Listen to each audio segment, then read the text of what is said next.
ও hello বন্ধুরা, সবাই কেমন আছো? আশা করছি সবাই সুস্থ আছো, ভালো আছো। তোমাদের আশীর্বাদ আমি তো অনেক ভালো আছি। আর আজ থেকে এই যে দেখতেই পাচ্ছ, আমাদের গ্রামে হরিনাম সংকীর্তন। শুধু আমাদের গ্রামে নয়, পাশাপাশি প্রত্যেকটা গ্রামে বছরে একবার করে হরিনাম সংকীর্তন হয় গ্রামের মঙ্গল কামনার্থে। তো চলো, আমি আজকে সকাল থেকে কি কি করি সব তোমাদের সঙ্গে শেয়ার করছি, তোমরা দেখতে থাকো। লাগবে ভাই, এইটা বলেন সেই কি এবার বলো, তুফান কি বলতে চাও বলো তো। আর কষ্ট করে ভালো করে বল, শোনা যায়নি।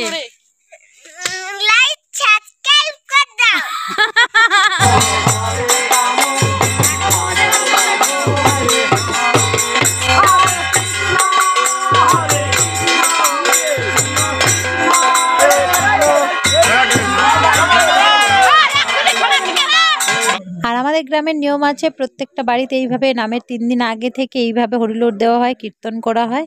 আর তোমরা যারা যারা বলেছিলে আমার বরের কীর্তন শুনবে, তো একটুখানি এক ঝলক তোমাদের জন্য। আমার যে বড় খিদে পেয়েছে, তুমি আমাকে কিছু খেতে দাও না।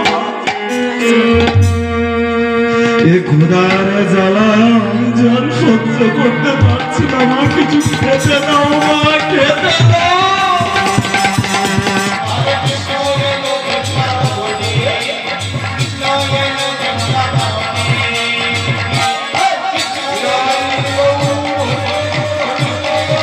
আর এই যে প্রথম দিন হরিনাম শেষ, এবার দ্বিতীয় দিন হবে মহোৎসব।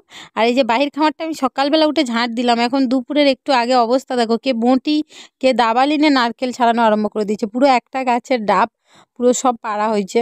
দিদিরা যখন আসে মোটামুটি সবাই পারে। আর এই যে পাগলি কলকাতায় থাকে, তো মেয়ে ছেলে একদম তেল মাখে না, মাথা চপচপ করে তেল মাখিয়ে দিয়েছি। আর মানে এক একজন এক এক অবতার। এই দেখো আর একজন পড়ে গিয়ে সিঁড়ি থেকে নাক পুরো থিঁতেছে। আর এই যে ননদ এই যে বসে পড়েছে মাছ টাছ কাটতে, দুপুরে রান্না বান্না হবে। আর রান্না বান্না ওদিকে হচ্ছে, খাওয়া দাওয়া হচ্ছে, এদিকে কিন্তু ডাব খাওয়া শেষ হচ্ছে না। সকাল থেকে ডাব সবাই খেতেই আছে। আর এই যে দিদিরাও ডাব খাচ্ছে, আর মা ওদিকে রান্না করছিল। আর তারপরে ভাত টাত খাওয়া দাওয়া শেষ করে তারপরে এই যে বসে পড়েছি সবাই একটুখানি বিকেলে মাথা টাথা ছানতে। আর মা ওদিকে চিৎকার করছে, তোরা আয় রে, তাড়াতাড়ি করে নি, একটুখানি হরিনাম শুনতে যাব আমরা।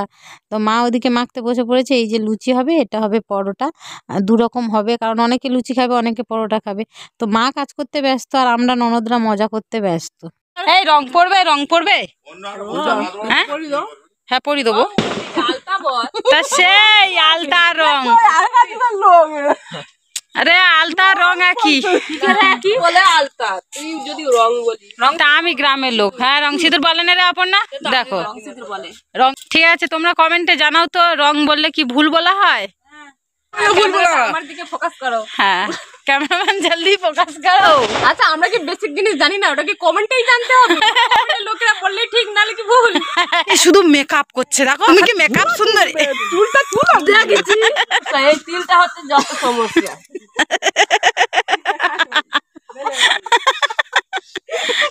বন্ধুরা একটা দিনের পার্টি দেওয়া থাকে, তিলটা ওই দেখ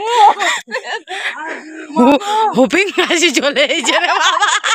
এই পড়তে তুই শুধু খালি মাথা ছাড়িস কেন রে? এটা কিন্তু কত সুন্দরই হচ্ছে। এই ছানিরা দেখছিস, আরে এগুলো পুরো যেরকম এই ময়লা জমে যাবে ওরকম ইয়ে হয়ে গেছে। তুই কানেও মাখিস না? তাহলে বল, কানে ওর যদি কিছু বের হয়, আর এগুলো হয়েছে মেছেটা সূর্যের আলোর কারণে, হবে না? এ কে বেলবি বলতো, কে বলবি? ওই যে কে কি বেলবে রে, কে তুই বেলে দিবি, কে কি বেলবে রে? অপর্ণা আকাশ থেকে পড়েছে। এই কে না মুখ দেখতে এলে না, বলে তোমার মুখটা আজকে এত ফর্সা ফর্সা লাগবে কেন? বলে তুমি জানো নি আমি তো ফেসিয়াল করেছি। বলে কি করেছো? বলে মুখে 2টো শ্যাম্পু ঝেড়েছি। তারপরে এই যে আড্ডা শেষ করে ফোনটা রেখে এবারে একটুখানি আসতে হলো এদিকে, না হলে মা খুব রাগারাগি করছিল। এই দিদি করবে পরোটা, খুব সুন্দর পরোটা করে দিদি, একদম দোকানের মতো। দোকানে যে পেটা পরোটা হয় না, এই যে পরোটাটা এইভাবে বেলতে হয়, প্রথমে পুরোটা বেলে নিতে হয়, তারপর আটা তেল দিয়ে পুরোটা একদম ভালো করে মেখে নিতে হয়। নেবার পরে এই যে এই দিক থেকে এক পাট আর এই দিক থেকে এক পাট, আর তারপরে দুদিক থেকে এরকম মুড়ে ওটা এখন মানে যতক্ষণ না ভাজা হবে ততক্ষণ এরমভাবে রেখে দিতে হবে। এবারে একটা একটা করে ভাজা হবে আর কড়াই দেওয়া হবে। খালি আমার খালি ওই 1 বছর সময় লাগে। তুই কত ওই ওটা ঠ্যাঙে নাই, খটকা লেগে গেছে। মা গো কি হচ্ছে দুয়া লাঠি মারা ছবি দেবো। ও বাবা, এটা তো দম বন্ধ করার মতন কাণ্ড রে বাবা। কি অগর করতেছিস? ঢং নে তোরা কি করে ছেড়ে দেবো? তুই একটু ভালো করে ছেড়ে দিবি তো। একটু ডিজাইন করে দিতে বলতে মনে হয়। পপ করে দেবে পপ। না পপ করতে হবে না। না এগুলো কি করতে যাবো না পপ পপ করবো না। আর এই যে একটুখানি কাজ করতে করতে আবার একটুখানি গিয়ে সেজে গুজে নেয় সবাই। আসলে গ্রামের দিকে আমাদের সাজা বলতে একটু মাথা ছানা, একটু সিঁদুর পরা, একটুখানি রং পরা। রং পরার কথা বলতে আমার ননদ বলছিল তুই তো গ্রামের একদম লেটো হয়ে গেছি। আসলে আমার ঠাকুমারা আলতা রং বলতো, আমি সেই থেকে এই আলতাকে রঙই বলি, রং সিঁদুর এটা এরকম বলি। তারপরে এই যে মা দিদি ওখানে করছে, আমি এখানে চা করতে চলে এসেছি। তার কারণ সন্ধ্যা হয়ে গেছে তো সবাই আসছে, মামা শ্বশুর এসছে, মামি শাশুড়ি, মাসি শাশুড়ি, মানে ননদরা তো ছিল, তারপরে ওরা আবার সবাই এলো। তাই জন্য এই যে মা বললো তুমি গিয়ে চা করো। এখন একটু শীত শীত আছে তো এই সময় শরবতটা বাদ, এখন চাই হয় কুটুম্ব কেউ আসলে বাড়িতে। তো এই যে সবাইকে চা করে দিচ্ছে। আর এখানে ঘুগনি লাবাতে না লাবাতে 3 ভাই একটা থালায় কাটিয়ে নিয়ে খাওয়া আরম্ভ করে দিয়েছে। তারপরে এই যে চলে গেলাম হরিনাম শুনতে। এখানেও গিয়ে দেখি খাওয়া, চা দিচ্ছে, এই যে মুড়ি দিচ্ছে, মানে আজকের দিনে যেখানেই যাই খাওয়া দাওয়া হচ্ছে। তো চলো দ্বিতীয় দিনের হরিনামটা একটু শোনো সবাই।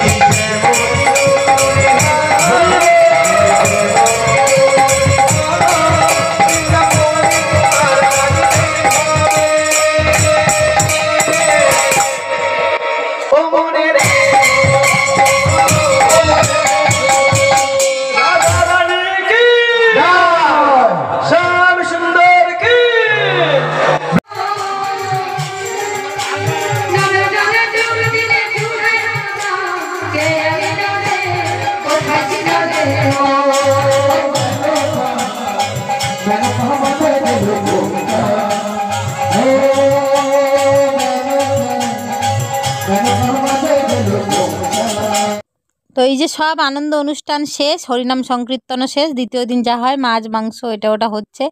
আর সবাই একসাথে কদিন খুব আনন্দ করলাম, ননদরা সবাই মিলে একসাথে। আবার 1 বছর পর, জানি না 1 বছর পর সবার সাথে সবাই আবার দেখা হবে কিনা, কে কোথায় থাকবো। তো এই ছোট্ট ব্লগটা তোমাদের জন্য ছিল, কেমন লাগলো সবাই বলো। আর দেখা হচ্ছে আবার পরের ব্লগে। সবাই সুস্থ থাকবে, ভালো থাকবে, নমস্কার।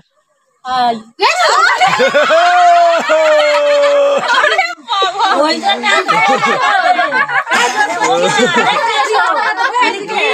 বলো ধান সিদ্ধ করতে